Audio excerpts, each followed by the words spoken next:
Assalamualaikum students. Bismillahirrahmanirrahim. Our today's topic is themes in A Tale of Two Cities. A Tale of Two Cities में जो Charles Dickens का novel है, कुछ themes दिए गए हैं। थीम्स के बारे में हम पहले भी काफ़ी बार डिस्कस कर चुके हैं कि general idea of a literary work is called as theme.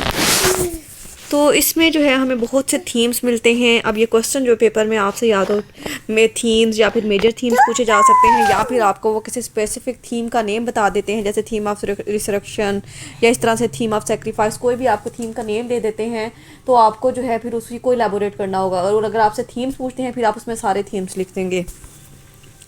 As this novel is a historical novel and Dickens is a social reformer, so A Tale of Two Cities is rich in meaning and significance because it deals with several themes which have been skillfully coordinated and integrated with one another.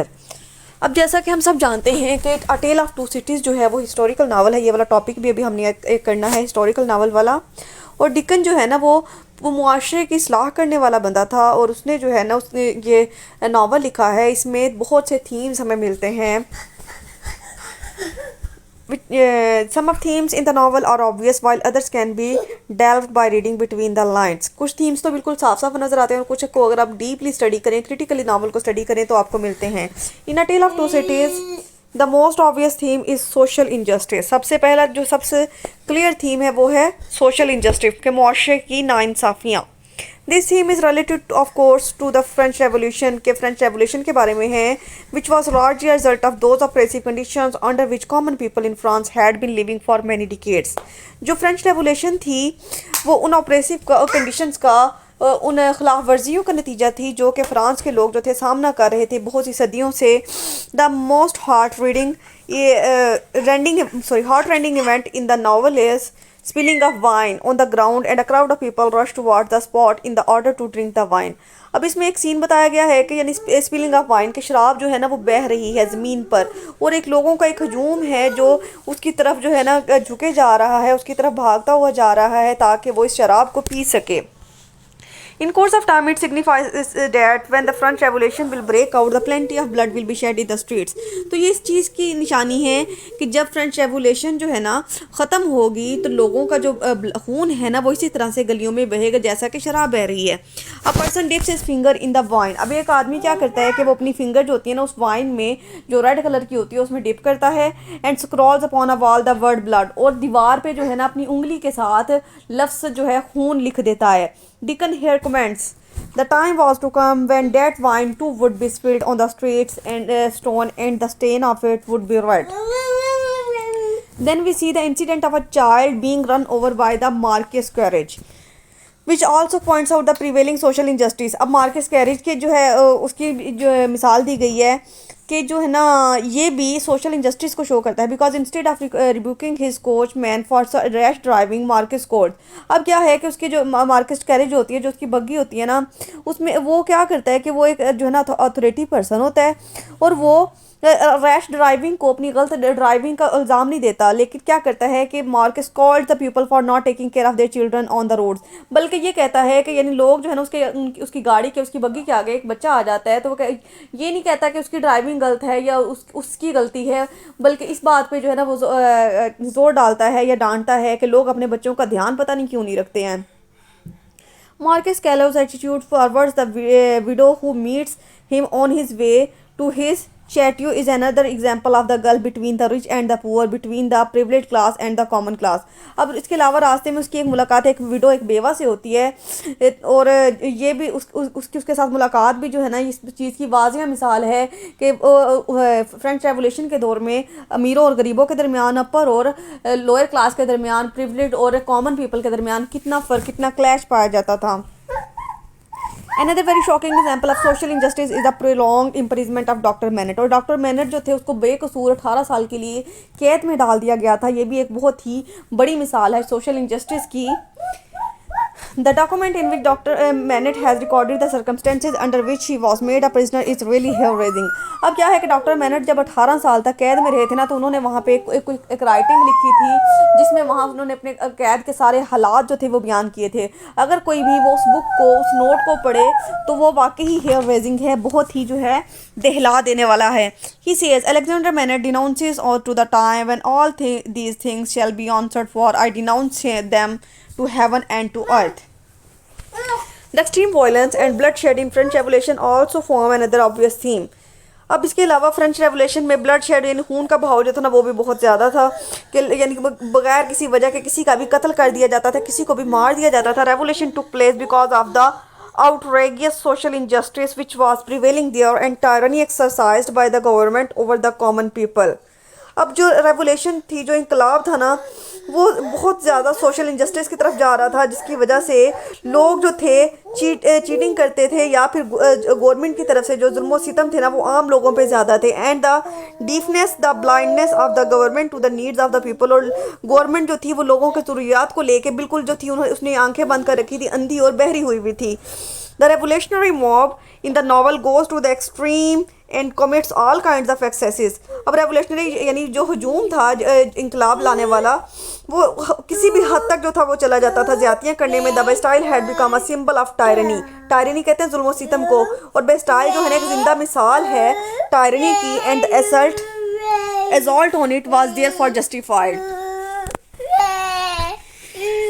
In the same sense, Dickens says about guillotine. It was the guillotine. It was the national razor which shaved clothes. It sheared the off heads so many that it and the ground it most polluted were a rotten red. In the same sense Dickens says about guillotine. Guillotine जो है ना वो भी कत्लो गारत के वजह से मशहूर है. It was the national razor which shaved close. It shear of the head so many. यानी इसने एक ऐसा नेशनल रेजर था, यानी ऐसा जो था वो छुरा था जिससे बहुत से लोगों के जो थे सर काट दिए जाते थे. So many that it and the ground it most polluted were और रॉटन रेड. कि इसकी वजह से बहुत सी यानी जो ज़मीन थी ना गल सड़ रही थी, हर जगह खून ही खून होता था. In the same way the excesses committed afterwards are also heart wrenching.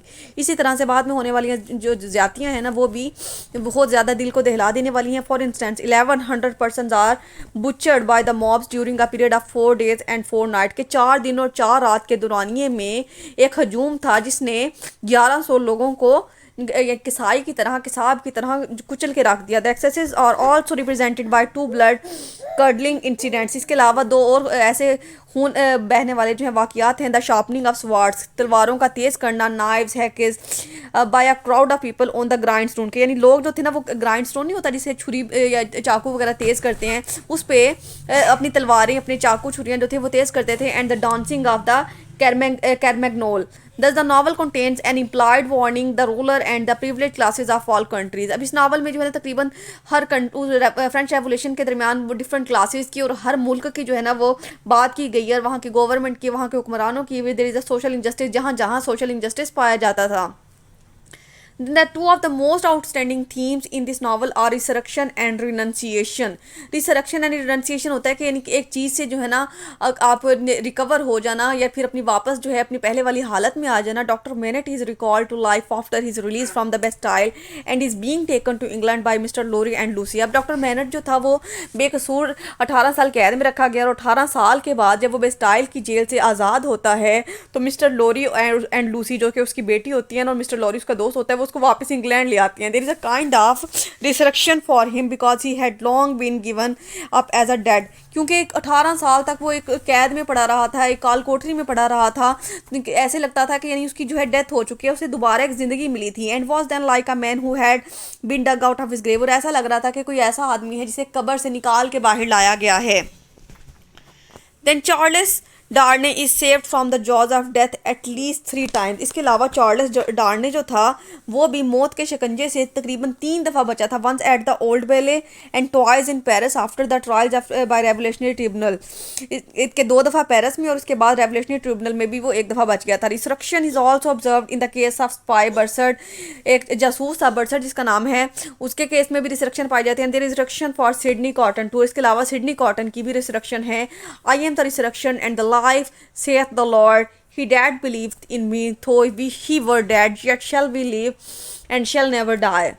Long and unjust imprisonment has occurred as theme in various novels of Dickens, कि बहुत ज़्यादा लंबे अरसे तक की कैद और ऐसी नाइंसाफ़ी वाली कैद कि जिसमें मुजरिम की गलती भी ना हो, चार्ल्स डिकन के ये वाला थीम जो है ना उसके काफ़ी नावल्स में पाया जाता है, और उसके ये टेल ऑफ टू सिटीज़ में भी है, and the tale of two cities is no exception, और टेल ऑफ टू सिटीज़ जो है वो भी उन्हीं में से एक है, where everybody is in some kind of prison, के जिसमें हर इंसान किसी न किसी किस्म की कैद में है।